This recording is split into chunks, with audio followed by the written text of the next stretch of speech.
Louisiana. I'm meteorologist Dave Baker. Happy Tuesday to you. Getting kind of stormy here in Lafayette once again after some bigger thunderstorms that we had out there this morning. Welcome to Let's Talk Tropics on this Tuesday, June the 17th. It is still relatively quiet out there. And last weekend, if you were with us, you know some of the models were trying to spin something up toward the end of this week. And then yesterday's models and even this morning's models rather have kind of backed off on that. But at least one, the GFS is looking a little bit farther down the road now and maybe trying to get something going here toward the end of the month. And for those of you who were here joining me live yesterday, I know that it was a little bit shorter of a show. I had a guest show up at the front door, and I don't know if y'all know about this, but my only granddaughter is my favorite person in the entire world. And since she decided to come for a visit yesterday from Baton Rouge, had to cut that show short just a little bit yesterday. And as you can see, we're learning about where our nose is, where our eyes are, where our ears are,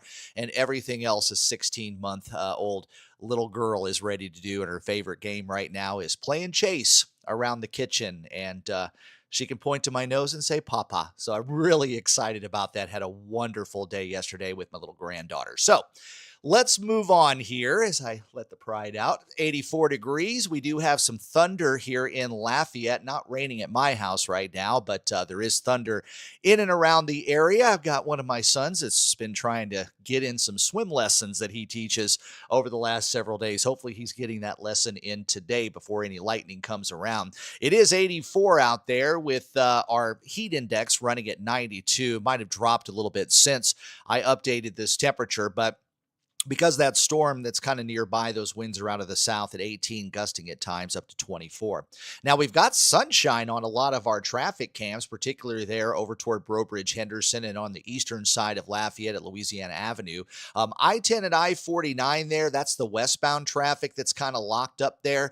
There is an accident that's about halfway between the I-49 and University. So if you're traveling in that direction, you're going to have some delays at least for a little while. Doesn't look like it's too big of a backup. But weather-wise, everything looks to be pretty dry, at least here in Lafayette, and then up toward Opelousas and even Alexandria, getting some sunshine out there this afternoon. So let's go ahead and take a look at our radar. And again, we've got some pockets of moderate rain, some more rain trying to develop here. Unfortunately, that is heading over to where we have a flood warning that's still in effect until 12:15 over toward New Iberia. That was some of that rain that we had this morning that just kind of lingered there for a number of hours, dumping a lot of rain there. And of course, the grounds are already saturated from all of the recent rainfall that we've had over the past week or so. Now, as we look at the bigger picture, we do have another bit of a trough that's kind of working its way, or at least kind of a piece of energy that's rounding the base of a trough there over northeastern Louisiana. So today it looks like most of our heavier rains are going to stay over southeastern Louisiana and the eastern half of Acadiana, while the western areas will probably see a little bit less coverage this time around. And as you can see, there's that little bit of an upper trough extending from a bit of a low right there. Trough goes down like that, and that's where the instability is going to be. So showers and thunderstorms still fairly likely over the course of the day today, and we'll keep the rain chance at about 60%. Offshore water's not bad. We do have some southerly breezes out there at about 5 to 10 knots, perhaps gusting up to 15. Seas are running about 1 to 2 feet, but remember, with those showers and thunderstorms in and around the area, winds and seas will be higher, so beware of that. So let's go ahead and look at our Gulf satellite, and one of the things that you'll probably notice is all that activity that's down there in the Bay of Campeche. And as we left you last weekend, some of the computer models were trying to put something down there over the western part of the Gulf. Well, this is still kind of the tail end of that upper trough that's bringing us the rain chances here. So that trough kind of extends all the way down a little bit farther toward the south, all the way down into the southern part of the Gulf. So we've got a lot of moisture that's down here. At this point, we're not seeing any organization, but it is going to continue to bring some heavy rains and perhaps some flooding there along the coast of Mexico on the western edge there of the Gulf. Meanwhile, down in Central America, we've also got a pretty good flare-up of rain here over Central America. Now, this is all part of more of a tropical wave that's kind of moving off toward the west. You're also going to notice right here, this is our newest tropical system on the Pacific. That's Eric. and we'll talk about that in just a little bit. But that combined with this tropical wave and the Central American gyre here is going to keep things pretty rainy over Central America over the next several days. But at this point, any development that's expected in the next maybe week or so most likely is going to be staying on the Pacific side. As far as the Caribbean, we do have a lot of Saharan dust. Hi, Noah. How's it going today? David, good to see you there on the show today. A Caribbean satellite is showing, David, by the way, was one of my old directors over at KATC back in the day. We've got that Saharan dust that's kind of drifting its way off toward the west across the Caribbean. At this point, we're not seeing any real active weather over the Caribbean, so we're in pretty good shape there. And there you can see across much of the Atlantic, other than some Saharan dust and a couple of minor tropical waves, things are relatively quiet over the Atlantic, and there's a big ridge of high pressure over the center part, and that's kind of driving everything off toward the west there over parts of the Caribbean Sea. So over the next several days, I don't think we're going to see a whole lot. Just a lot of this moisture just kind of drifting its way off to the west and continuing over towards Central America. So the tropical weather outlook isn't showing anything for the next 7 days, so we're in good shape there. And the models, as I said, have kind of backed off a little bit when it comes down to any tropical development this week, but at least one model is trying to spin something up toward the end of the month, and we'll talk about that in just a little bit. I did want to visit the Pacific real quick because as I showed you on that Central American satellite, you see that swirl right there. That is Tropical Storm Eric that is moving off toward the west-northwest. It is forecast to become a hurricane. Winds right now at 45 miles per hour. And by the way, this is the fifth named storm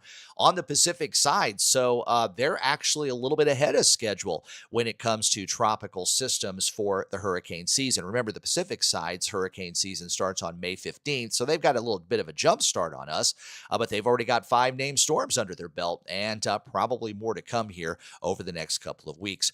The Global Tropics Hazard Outlook, this is still the old one. We are going to get an update later this afternoon, so I'll be able to bring you the new one on Let's Talk Tropics on Wednesday.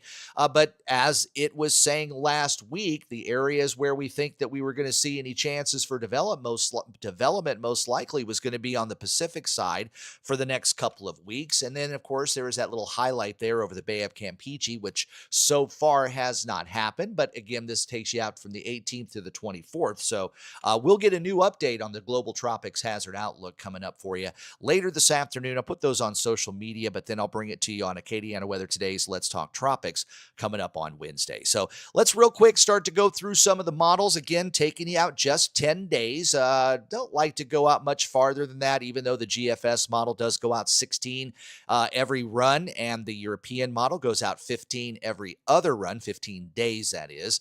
The Canadian model goes out 10.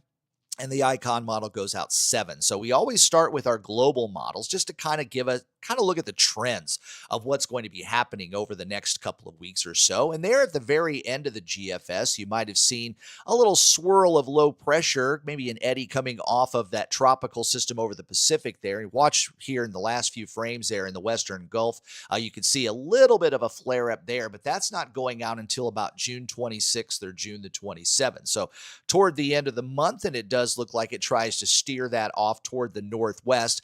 The model that ran before had something kind of in the similar area a little bit later on, not quite the 26th or 27th. It was more like the 28th, 29th. So we'll watch that model and just see if there's any agreement here coming up over the next couple of days. Euro model really not showing anything here over the next 10 days, except for the Pacific side. You see Eric, which becomes a hurricane and then moves it on land, but really, you don't see anything too organized. Maybe a bit of a low there near Panama, but that's probably a monsoonal low that will be moving off to the west, not anything tropical in nature. Canadian model is also the same. You see Eric kind of spinning there over the Gulf of Tehuantepec and then moving inland over southern Mexico, but you really don't see any hints of anything else across the tropical Atlantic, the Gulf, or even the Caribbean. That big ridge of high pressure remains out over the central Atlantic, so it's going to continue to shove that Atlantic moisture westward across the Caribbean, which eventually will slide into the southern Gulf. But as far as there being any ripples of energy or anything that looks anything interesting here over the next 7 to 10 days on all of the models, just doesn't look too too great. So we are getting here toward the end of the month. Usually during the month of June, we have at least one, sometimes two named storms. But looking at the models, I don't really see anything here until getting maybe toward the very, very end of the month. And we'll talk about the progress of the season here in just a minute. But looking at the water temperatures, everything is plenty warm, even though parts of the Caribbean are seeing water temperatures that are a little cooler than average for this time of the year.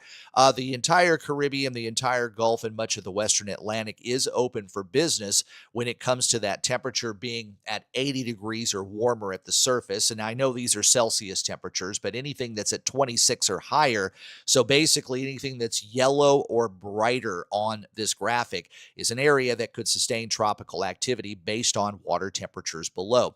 And then the tropical cyclone heat potential is, you may have heard of the loop current in the past, especially there over the southeastern part of the Gulf.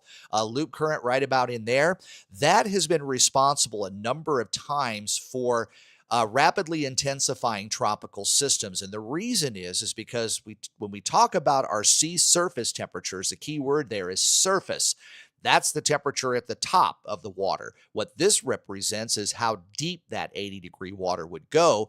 So there's a little bit more energy for a tropical system to tap into. And a lot of times, if you've got a tropical system that's got just the right atmospheric conditions, if it can tap into this tropical cyclone heat potential, it's a little more likely you're going to see intensification and possibly rapid intensification. And we have seen that a number of times in the past over parts of the Caribbean and even the southern part of the Gulf of Mexico, kind of getting into that tropical cyclone heat potential, and then you get a really quick blow up of intensity on some of these tropical systems. So water temperatures and tropical cyclone heat potential are pretty much in favor of developing tropical systems, but the things that are inhibiting some of this development, one is some of the Saharan dust. I think the Atlantic, for the most part, is going to be closed for business for a little while, as long as that Saharan dust is out there.